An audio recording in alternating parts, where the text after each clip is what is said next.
ప్రస్తుతం ఆంధ్రప్రదేశ్లో ఆడుదాం ఆంధ్రాకి సంబంధించి కుంభకోణంపై గత 2 నెలలుగా విస్తృత స్థాయి చర్చ జరుగుతుంది. అయితే ఈ అంశానికి సంబంధించి మాజీ మంత్రి రోజా దమ్ముంటే అరెస్ట్ చేసుకోండి అని చెప్పి కూడా నిన్న ఒక సవాల్ విసిరారు. ప్రస్తుతం శాప్ చైర్మన్ రవినాయుడు మనతో ఉన్నారు. సార్ ఏంటి సార్ అసలు ఎటువంటివి జరగలేదు, కావాలనే రాజకీయ దురుద్దేశంతో పెట్టారు, ఏ చేతనం చేసుకోండి అంటున్నారు? అంటే మామూలుగా వైసీపీ నేతలకి మొదటి నుంచి ఒక ఆనవాయితుంది. తప్పు చేసి కూడా ఎదిరించి మాట్లాడు. 1,00,000 కోట్లు దోచుకున్న జగన్ అదే పరిస్థితి. ఇప్పుడు ఆడుదాం ఆంధ్రలో 119 కోట్ల కుంభకోణంలో రోజు అదే తీరు. ఒకటి కాదు, తొందరపడితే ఎట్టా రోజమ్మా? అన్నీ చట్ట ప్రకారం జరుగుతాయి. ఈడ నీ మీందో మాకేం గడింకాడు గలాటలు లేవు. ప్రజల డబ్బు, పేదవాడి డబ్బు, బడుగు బలహీన వర్గాల క్రీడాకారుల డబ్బు. అది ఆ 119 కోట్ల మీద అసెంబ్లీలో మా మంత్రి గారు స్పష్టంగా చెప్పారు. కమిటీ వేసాం 45 రోజులు. ఆ 45 రోజుల కమిటీలో చాలా నిజాలు నిగ్గు తేలుతాయి. దాంతోపాటు దర్శనాల మీద ఎంక్వైరీ జరుగుతూ ఉంది, నువ్వు ఏమేం చేసావు. దాని తర్వాత టూరిజం మీద ఎంక్వైరీ జరుగుతూ ఉంది, నువ్వు ఎవరెవరికి అలాట్ చేసావు. ఇంకా నగిరిలో ఏం చేసావు అది కూడా జరుగుతూ ఉంది. ఎందుకు అప్పుడే ఈ ఒక నెల రోజులు ఎక్కడో దాంకున్నారు. ఇంకా నాకు తెలిసి ఆ జగన్మోహన్ రెడ్డి, సగజల రామకృష్ణారెడ్డి ప్రెజెంట్ చేసి నువ్వు అధికార పద్ధతిగా ఉన్నావు కదా, నువ్వు రావాల్సిందే, ప్రెస్ మీట్ పెట్టాల్సిందంటే నేను చోట్ల కూడా కారుతా ఉన్నాయని చూసి ఉంటారు. మీరు తుడుచుకుంటూనే ఉంది. ఈడేమో నోట్లో నుంచి మాట వస్తుంది, పైన ఏమో తుడుచుకుంటా ఉంది. ఎందుకు తొందరపడతావు? అన్నీ జరగాల్సినటువన్నీ ఒక పద్ధతి ప్రకారం జరుగుతాయి. ఇది క్రమశిక్షణ కలిగిన పార్టీ కాబట్టి క్రమశిక్షణగానే చేస్తాం. మీ మాతో ఆధారాలు లేకుండా ఎత్తి చంద్రబాబు నాయుడు గారు లాంటి లెజెండరీ పర్సన్ కూర్చోబెట్టినట్టు జైల్లో ఇక్కడ జరగదు. ప్రజలకు ఆడుదాం ఆంధ్ర మీద పూర్తి అవగాహన ఉంది, క్రీడాకారులకు ఉంది, మీడియాకు ఉంది, రాష్ట్ర వ్యాప్తంగా ప్రతి ఒక్కరికి ఉంది. మమ్మల్ని ప్రెజెంట్ చేస్తున్నారు ప్రజలు, క్రీడాకారులు. ఇంకా ఆడుదాం ఆంధ్రాది ఇంకా ఎందుకు తేల్చలేదు, రోజాని ఇంకా ఎందుకు జైలుకు పంపించలేదు, మా డబ్బును దోచుకున్న రోజాని ఎందుకు వదిలేశారని క్రీడాకారులు రోజు శాప ఆఫీస్కి వచ్చి మమ్మల్ని ఒడితి చేస్తున్నారు. మేం కాదు, క్రీడాకారులు బాధపడుతున్నారు ఇప్పుడు మా మీద. మేము కూడా ఇంకా లేట్ చేస్తామని మాకు కూడా ఉంది, కొన్ని చెప్పలేము, ఇంకా లేట్ చేస్తాం. కాకపోతే చట్టం ఉంది కదా, చట్టం తన ప్రకారం దాన్ని వెళ్తుంది. ఏం తొందరపడాల్సిన పని లేదు, అవుతుంది. దీంతోపాటు లోకేష్ గారి గురించి మాట్లాడింది. ఎన్నిసార్లు చెప్పాలి, నీకు సిగ్గుందా అని నేను అడుగుతున్నాను. చంద్రబాబు నాయుడు గారికి సిగ్గుందా అని అడుగుతావా? నువ్వెంత, నీ బతికెంత, నువ్వు ఎక్కడి నుంచి వచ్చావు? చంద్రబాబు నాయుడు గారికి సిగ్గుందా? ఒక రాష్ట్ర ముఖ్యమంత్రిని పట్టుకుని ఇట్లా నోరు పడేసుకున్న వాళ్ళందరినీ జగన్మోహన్ రెడ్డి పక్కన పెట్టుకున్నాడు కాబట్టి 11 సీట్లకు వచ్చి పడింది. మేము చాలా పద్ధతిగా ఉన్నాం కాబట్టి 164 సీట్లకు మేము వచ్చాం. ఈరోజు మళ్ళీ అదే పందాలో వెళ్తున్నారు. మహిళగా గౌరవిస్తాం, మాజీ మంత్రిగా గౌరవిస్తాం. నువ్వు ఇలానే మాట్లాడితే, అడ్డదిడ్డంగా మేము మాట్లాడినామంటే నువ్వు ఒక గంట కూడా నీ కుటుంబంలో నువ్వు కూడా కూర్చొని మాట్లాడాలి. అన్నీ ఉన్నాయి మా దగ్గర, నువ్వు చేసిన ప్రతి పని మా దగ్గర ఉంది. అయితే మేము అంటున్నాం, లోకేష్ గారిది 2 రోజుల పాదయాత్ర నీ నగిరి కాన్స్టిట్యూన్సీలో నడిచారు కదా, కాళాసులో నడిచారు కదా, మన చిత్తూరు జిల్లాలోనే ఎక్కువ రోజులు నడిచారు కదా. ఆ రోజు నువ్వు ఎక్కడున్నావని అడుగుతున్నావు.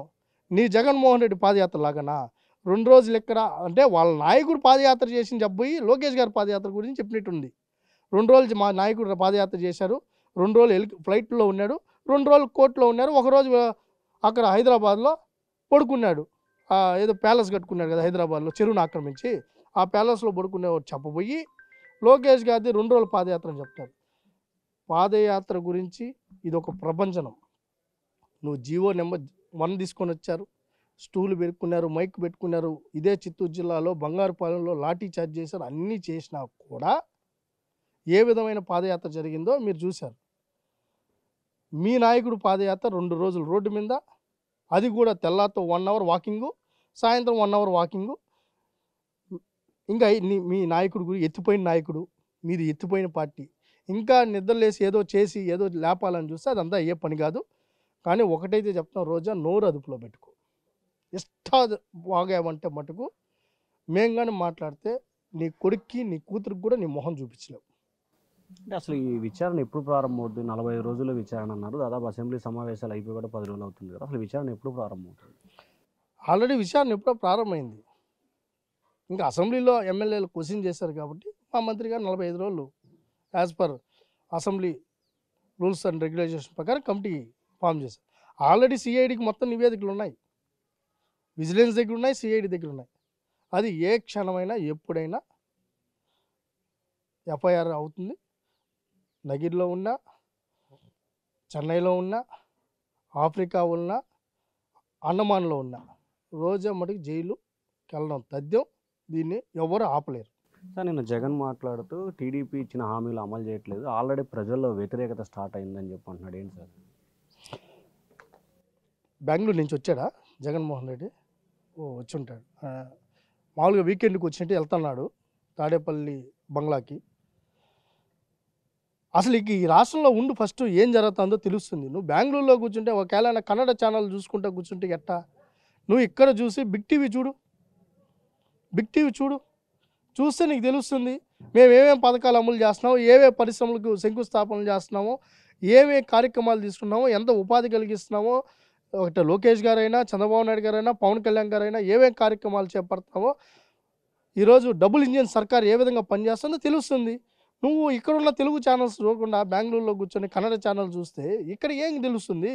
ఈరోజు నువ్వు ఒక పెన్షన్ 1000 రూపాయలు పెంచడానికి 5 ఏళ్ళు పట్టింది. మేము ఒక రోజులో సంతకం పెట్టి 1000 ఈరోజు 4000 పెన్షన్ ఇస్తున్నాం. దాంతోపాటు సిలిండర్ కార్యక్రమం మొదలుపెట్టాం. ఈ జూన్ నాటికి అమ్మఒడి ఏదైతే విద్యా దీవెన వాళ్ళు చెప్పుకున్న అమ్మఒడి, మాది విద్యా దీవెన ఏదైతే ఉందో ఆ కార్యక్రమానికి శ్రీకారం చుట్టాం. దాంతోపాటు మెగా డిఎస్సి ఈ నెలలోనే నోటిఫికేషన్ విడుదల చేస్తున్నారు.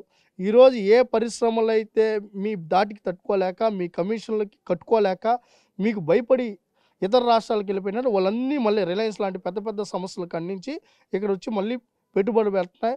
టూరిజం డెవలప్ అవుతుంది.